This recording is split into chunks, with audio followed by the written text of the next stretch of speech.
2013 से आए हम लोग। 2013। हाँ। तो 2013 में आप बर्मा से आए थे। हाँ। ओके, तो आपके पास कोई आपको कार्ड दिया गया है? यूएन कार्ड है हमारे पास। UN card. जी। तो यूएन कार्ड आपको 2013 में ही मिला था या उसके हाँ, बाद? 13 में मिल गया। तो आप लोग यहाँ पे कैसे पहुँचे 2013 में? हम लोग देश में लड़ाई हो रहा, हमारे काट पीट हो रहा, वहाँ पे लड़ाई हो, हालत ख़राब हो गया था, इसलिए हम लोग जान बचा के यहाँ पे आए। अब रोहिंग्या मुसलमानों के लिए अब एक बात कही आज केंद्र सरकार द्वारा ये बात कही गई कि रोहिंग्या मुसलमानों को हम रिफ्यूजी नहीं मानते हैं, उनको देश में रहने का या देश में परमानेंटली सेटल होने का कोई अधिकार नहीं है। जब ऐसी बात कही गई तो आप इस बात को कैसे देखते हैं? आप लोग जो पूरी बस्ती बसी हुई है, बस्ती में लोग इस बात को किस तरह से देखते हैं? हम तो इंडिया में ये सोच के आया मैम, हमारे लिए कोई अच्छा मतलब इंडिया बहुत अच्छा देश है।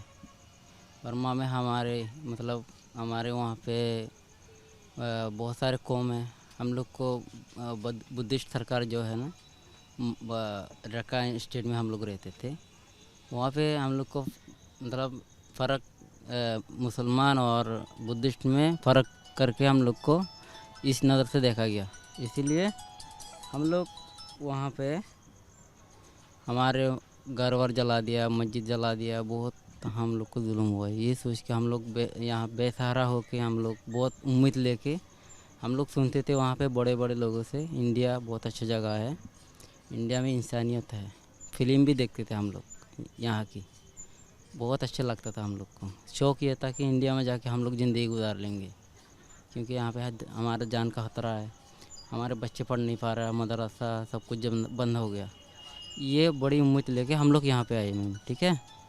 तो इसीलिए अभी भी हम सरकार से जब से आया ना यहाँ पे, यहाँ की सरकार ने हम लोग को यहाँ बहुत सपोर्ट किया है, ठीक है मैम। बस हम लोग को ये अभी दिक्कत हो रहा है, यहाँ पे कैंपों में रह रहे हैं हम लोग, और पढ़ाई हम ये सोचते कि हमारे बच्चे के। अभी आप पढ़ाई कर रहे हैं, काम पे जाते हैं, आपकी उम्र कितनी होगी नूर? मेरा शादी हो गया मैम, मेरा 2 बच्चे हैं, मेरा 30 साल उम्र है अभी। 5 साल पहले हमने शादी करा मैम, ठीक है। बच्चे हिंदुस्तान में आकर हाँ। फिर सरकार की तरफ से हम लोग को कोई तंग नहीं करा गया, यहाँ पे हम आराम से रह रहे हैं। कोई भी मसला हो जाता है, सरकार हमारे पुलिस यहाँ की पुलिस हम उस चीज़ को देखती है, और अभी भी टेंट लगा रखा है हमारे लिए। तो नूर जी, जब ये बात हुई, रोहिंग्या मुसलमानों की बात पहली बार नहीं हुई। कुछ साल पहले भी जब यूपी सिंचाई विभाग की ज़मीन पर जब कैंप लगा था, वहाँ से सब रोहिंग्या मुसलमानों को हटा दिया गया था। आप लोग अब छोटी छोटी बस्तियों में अगल बगल ही कालिंदी में कई जगह पे रह रहे हैं, तो बार बार ये मुद्दा उठता है। सरकार ये भी कहती है कि आप लोग को जो UNHCR का कार्ड दिया गया है, जो रोहिंग्यास को दिया गया, वो सरकार कहती है हम नहीं मानते हैं। मैम देखिए, हम लोग को कभी भी सरकार ने और UN ने ये नहीं बोला कि जहाँ पे रह रहा वहीं पे रहो, कहीं मत जाओ, मतलब जो जहाँ पे रह रहा वहीं रहो। तो UN ये बोलता है कि तुम लोग गलत काम नहीं करना, कहीं भी रहो, मेहनत करके सरकार जैसे बोलते है ऐसे काम करो, मतलब सरकार के खिलाफ मत जाओ, ठीक है। UN का कहना यह है। और पुलिस, यहाँ की पुलिस भी हम लोग को जो भी हम दिक्कतें आ जाए ना वो आती है, उनको पूरे साथ देता है मैम, ठीक है।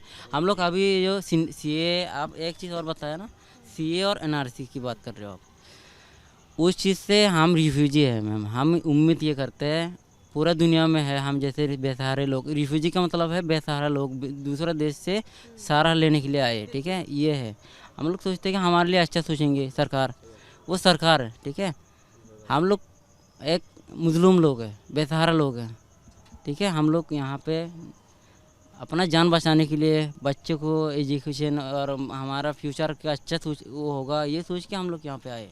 अभी भी उम्मीद ये है कि यहाँ की सरकार हमारे लिए कुछ अच्छा सोचेंगे, बेहतर, बस यही मैं। लगभग 11 साल हो गया, और अगर अभी भी सरकार ने अगर किसी भी दिन ये कह दिया कि रोहिंग्याओं को देश हिंदुस्तान छोड़कर जाना पड़ेगा, उस दिन आप लोग की परिस्थिति क्या होगी? मैम हमारे रिक्वेस्ट ये है कि अगर सरकार हम लोग को यहाँ पे रखना नहीं चाह रहे, अगर बर्मा में तो जाने के हम लोग राज़ी नहीं है बिल्कुल भी।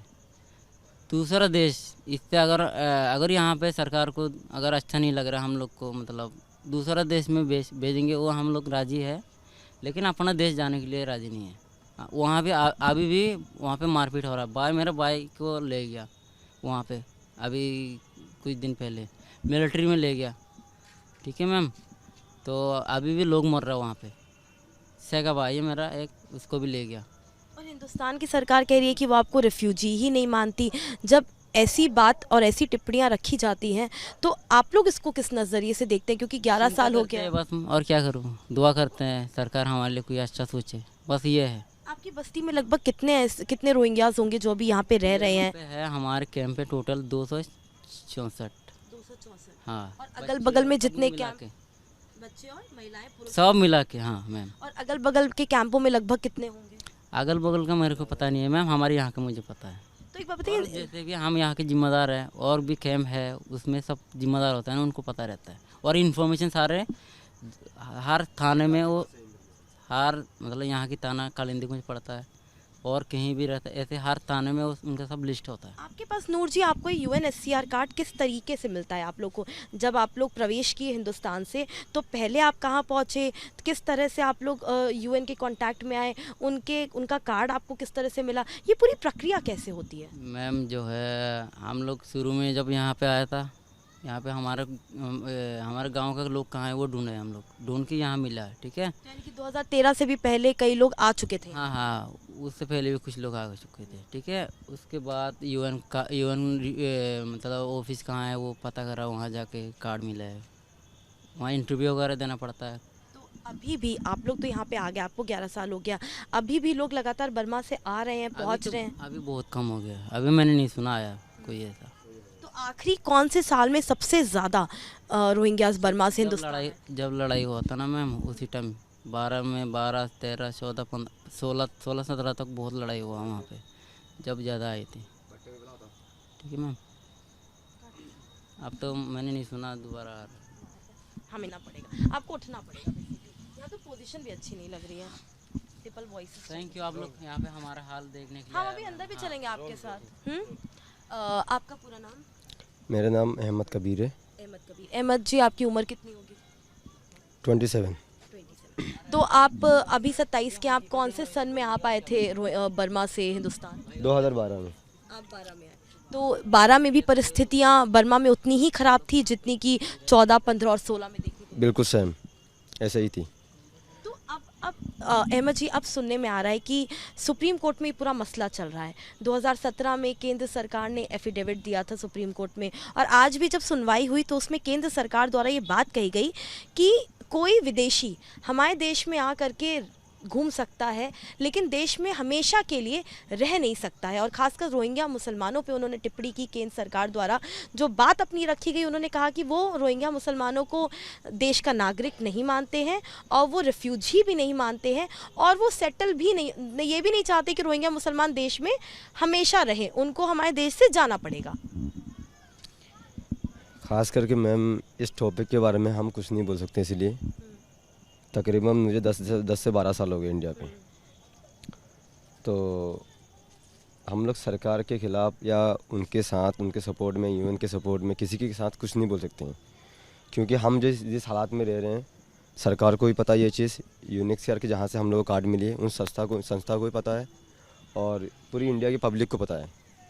अभी हम लोग जो मुश्किलात के साथ यहाँ पे रह रहे हैं, कोई भी आदमी, कोई भी समाज के लोग यहाँ पे आगे एक दिन नहीं बिता सकता। यहाँ पे इतनी समस्या है, पानी को लेके, बिजली को लेके। अभी तो फ़िलहाल बिजली है, जब से हमारे यहाँ पे आग लग गई थी एक बार। आग लगने के बाद से बिजली का फैसिलिटीज़ तो मिल गया है, बाकी पानी से लेके, बाथरूम, टॉयलेट से लेके बहुत दिक्कतें आ रही हैं। यहाँ पे हम 10-10 गज का जगह में, 10-10 फुट का जगह में रह रहे हैं। एक परिवार में कम से कम 8 से 10 लोग भी हैं। अब 10 फुट के एरिया में 8 से 10 परिवार के जो लोग हैं कैसे रह रहे होंगे। बहुत सारी परेशानी का सामना करना पड़ रहा है हमें अभी के हालात जो है। इस हालात में हम किसी के खिलाफ ना अच्छा बोल सकते ना गलत बोल सकते हैं। सरकार जो कर रहे हैं वो हमारे लिए बेहतर कर, बस इतना कह सकते हैं। लेकिन अभी अगर परिस्थिति ऐसी आ गई, क्योंकि अभी ये मुद्दा चल रहा है, परिस्थिति ऐसी आ गई जब सरकार आपको बोलेगी कि हमारा देश छोड़ के जाइए, हम आपको नहीं रहने देना चाहते हिंदुस्तान में, तब आप लोग क्या, तब उस बात को लेकर के आप लोग क्या सोच विचार अभी से कर रहे हैं कि ऐसी परिस्थिति आई तो आप लोग क्या करेंगे, कहाँ जाएंगे, अपने देश वापस जाएंगे या किसी दूसरे देश जाएंगे? अभी हाल ही में नुज़लाम भाई ने बोला आपको, यही सेम बात है, मैं दोबारा दोहराना चाहूँगा।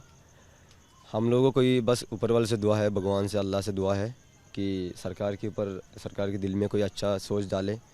हम कोई ज़्यादा लोग नहीं है, 40-45 हज़ार लोग इंडिया में है, ऑल इंडिया में मिला के। तो इतनी लोगों को सरकार रख भी सकती है, भेज भी सकती है कहीं भी। तो हमें कोई किसी से रखेगा तब भी हम खुशी हैं, नहीं रखेंगे तब भी हम खुशी हैं। सरकार जो करेंगे उसमें हम एग्री हैं, राजी हैं, हम उनके खिलाफ नहीं जाएंगे। जब आप बर्मा से निकले तो केवल हिंदुस्तान क्यों? रोहिंग्याओं के पास जाने के लिए और भी अगल बगल कई सारे देश थे, लेकिन केवल हिंदुस्तान क्यों? क्या कोई और भी देश दिमाग में आया कि नहीं इस देश में जाके रिफ्यूजी कैंप में रहते हैं, इस देश में जाके शरण ले लेते हैं, हिंदुस्तान नहीं? इस टॉपिक में शायद आपको जानकारी होना चाहिए, क्योंकि आप मीडिया की तरफ से हैं और शायद आपको नहीं भी है। पूरे वर्ल्ड में 256 या कितना देश है, मुझे पता नहीं, इतना सही से नहीं पता है। हर देश में हमारे लोग हैं, इंडिया पे नहीं सिर्फ। बांग्लादेश में 11 लाख लोग हैं, मलेशिया में, सऊदी में, दुबई में, कनाडा में सबसे ज़्यादा है। यूरोप से लेके एशिया से लेके हर कंट्रीज़ में हमारे लोग हैं। सबसे कम अगर किसी कंट्रीज़ में है तो सिर्फ इंडिया में है। इंडिया में ही सिर्फ 40-45 हज़ार है, बाकी सब देश में लाख से ऊपर है। तो हर देश में, किसी देश में नागरिकता भी मिल चुकी है कुछ लोगों को, किसी देश में नहीं भी मिल चुकी है। तो हम किसी के देश के बारे में नहीं बोल रहे हैं। तो यहाँ पे आप लोग केवल UNHCR कार्ड के माध्यम से ही गुजारा अपना करते हैं, या फिर यहाँ पे आधार कार्ड भी बना हुआ है और राशन कार्ड भी बना हुआ है, या फिर केवल UNHCR कार्ड है? नहीं, ऐसा कुछ नहीं, हमारे पास सिर्फ UNHCR के कार्ड है। इसके अलावा हमारे पास कोई आईडी नहीं है, ना इंडियन कोई भी आईडी हो। आधार कार्ड जो आप बता रहे हैं वो तो नाम मैं पहली बार सुन रहा हूँ, पहली बार। 10-12 साल मुझे हो गए, हम लोगों ने किसी आईडी के बारे में ना पता किया है, ना हमें उस चीज़ का ज़रूरत पड़ा। तो हम लोगों को कोई आईडी नहीं चाहिए होते हैं। हम लोग जो UNHCR के जो कार्ड होते हैं ना, उसी से जो है हम लोग जो है जॉब, जहाँ भी हम जॉब करते हैं, काम करने जाते हैं, हम लोगों को कोई बड़ा पोजीशन का जॉब नहीं मिलता है। साफ़ सफाई की, हाउस कीपिंग की, कोई रिक्शा चला लेता है किराया में बेचारे, कोई किसी के पास नौकरी कर लेता है, कोई मेहनत मजदूरी करते हैं। इस चीज़ के लिए अगर कोई प्रूफ मांगता है तो हम सिर्फ रिफ्यूजी कार्ड ही दिखाते हैं वहाँ पे। अब हमारे देश में इस वक्त CA का मुद्दा चल रहा है, NRC का मुद्दा चल रहा है, ऐसे बीच में रोहिंग्या मुसलमानों का भी मुद्दा उठा है, क्योंकि सुप्रीम कोर्ट में ये बात केंद्र सरकार द्वारा कही गई। जब आप लोग ऐसी बातें सुनते हैं तो यहाँ पे 12 साल का समय, जितना आप यहाँ पे रहे, जितना आप बता रहे कि आपको रहते हुए हो गया, और अब अगर स्थिति ऐसी आ गई कि सरकार कह दे कि हम UNHCR कार्ड ही नहीं मान रहे हैं, हम आपको रिफ्यूजी का दर्जा भी नहीं देंगे, शरणार्थी आपको मानेंगे ही नहीं, तो उस परिस्थिति में आप सब कैंपवासी क्या करेंगे? क्योंकि जैसे आपने कहा कि हिंदुस्तान में 40-45 हज़ार लोग रह रहे हैं। इसमें कोई इशू नहीं है मैम। अगर सरकार चाहती है कि हम नहीं मानेंगे, नहीं रखेंगे, तो मैंने आपको बार बार एक ही बात दोहराया है और बार बार मैं यही बात रिपीट करूँगा। अब आपको जितना बार आप पूछेंगे उतना बार मेरी जवाब यही होगा, सरकार जो करेंगे हमारे लिए बेहतर करेंगे, अच्छा करेंगे। ये सरकार से पूरी उम्मीद है, बस यही है मेरी तरफ से, और कुछ नहीं। मानते हैं कि सरकार आपको शरणार्थी का दर्जा दे, शरणार्थी माने? आप रिक्वेस्ट है हमारी, जो हमारे लिए कह रहे बेहतर करे, अच्छा करे, बस यही मेरी तरफ से।